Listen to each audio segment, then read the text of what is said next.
যারা মুরগির ঠোঁট পোড়ানো দেখেননি তারা এই ভিডিওর মাধ্যমে দেখতে পারেন মুরগির আসলে কীভাবে ঠোঁট পোড়ানো হয়। তো মুরগিগুলা ইদানিং প্রচুর পরিমাণে ঠোকাঠুকি করতেছিল। তো লোক নিয়ে আসছি আজকে লোক নিয়ে এসে মানে যারা পোড়ায় আর কি তাদের নিয়ে আসছি।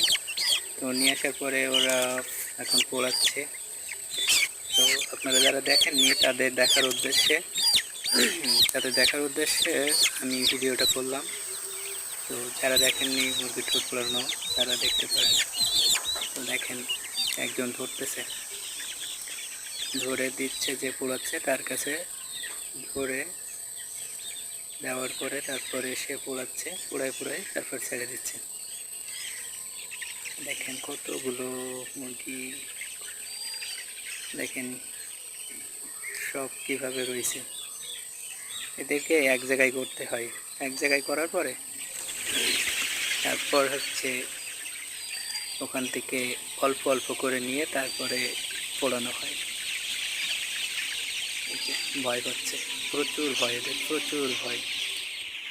এত ভয় সেটা আসলে বলে বোঝানো নয়। দেখুন কত ভয়। অন্ধকার তো, এর জন্যই দেখা যাচ্ছে না সেরকমভাবে পর্দা ফেলানো। আকাশে অনেক মেঘ, এই কারণে খুব বেশি একটা বোঝা যাচ্ছে না।